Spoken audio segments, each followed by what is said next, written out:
Bayangkan seorang pria Jepang dengan rokok di tangan, hoodie lusuh dan tatapan tajam mengubah mobil Porsche klasik menjadi karya seni jalanan yang kontroversial namun legendaris. Dialah Akira Nakoi, sang legenda hidup dari dunia modifikasi mobil. Tapi siapa dia sebenarnya? Apa itu RWB? Dan kenapa karyanya bisa dicinta sekaligus dibenci? Siapa Akira Nakai? Akira Nakai-san adalah seorang modifikator mobil asal Jepang yang terkenal di dunia otomotif karena pendekatannya yang ekstrem terhadap modifikasi Porsche klasik. Ia memulai karirnya sebagai drifter di tahun 90-an, lalu mendirikan bengkel modifikasi yang ia beri nama Rowald Begriff atau disingkat RWB. Apa itu RWB? RWB atau Rowald Begriff secara harfiah berarti konsep dunia kasar dalam bahasa Jerman. Ini adalah gaya modifikasi mobil Porsche 911 klasik,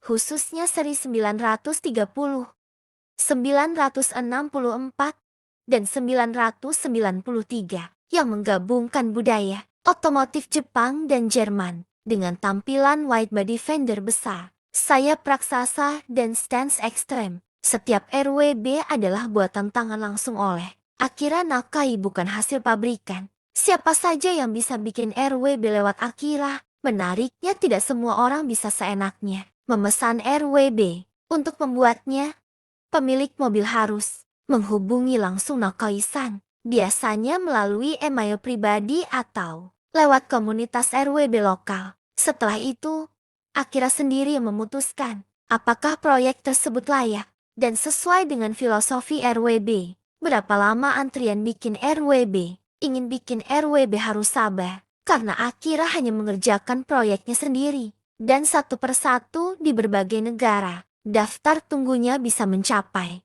6 bulan hingga 2 tahun, tergantung seberapa padat jadwalnya. Bahkan ada yang menunggu lebih lama, hanya agar Nakai-san datang langsung membangun mobil mereka. Berapa harga bikin RWB?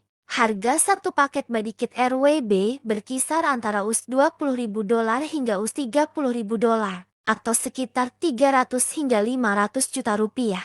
Belum termasuk mobil dasarnya, biaya pengiriman, pemasangan, pengecatan, dan ongkos Akira terbang ke negara tujuan. Jadi, totalnya bisa tembus 700 juta hingga 1,5 miliar rupiah.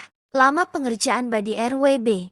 Hebatnya, meskipun proyeknya kompleks, Nakai hanya butuh 3-5 hari untuk menyelesaikan satu mobil RWB. Dalam waktu singkat itu, ia memotong fender asli mobil, memasang body kit, menyempurnakan celah, hingga meletakkan stiker RWB yang hanya diberikan jika hasil akhirnya layak. Apa keuntungan bikin RWB?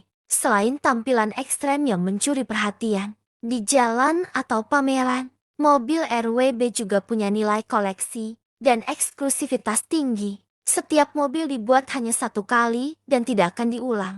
Jadi bagi banyak orang, memiliki RWB adalah bentuk ekspresi seni dan status sosial di komunitas gearhead. Apakah Akira pernah ke Indonesia? Jawabannya pernah.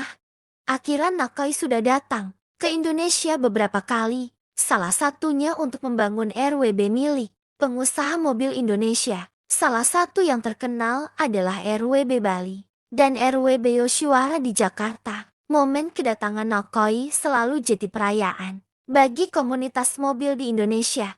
Namun tak semua orang suka dengan RWB. Banyak fans Porsche sejati, terutama purist, menganggap RWB adalah bentuk penghinaan terhadap desain orisinal Porsche. Mereka menilai memotong fender dan mengubah bentuk bodi Porsche klasik adalah tindakan kejam pada mobil yang dianggap suci. Lalu bagaimana reaksi Akira Nakai? Dengan tenang dia pernah berkata, mobil bukan hanya tentang performa, tapi juga tentang jiwa. Saya hanya menyatukan jiwa saya dengan mobil itu. Bagi Nakai, mobil adalah kanvas, dan Porsche hanyalah medium bagi kreativitasnya. Ya tak peduli dengan pujian atau kritik, karena baginya yang penting adalah koneksi emosional antara pembuat, pemilik, dan mobil itu sendiri. Akira Nakai bukan sekadar modifikator. Ia adalah seniman jalanan. RWB bukan hanya soal mobil, tapi tentang semangat, kebebasan, dan filosofi hidup. Kamu mungkin tak suka, tapi kamu tak akan bisa mengabaikannya. Jangan lupa like,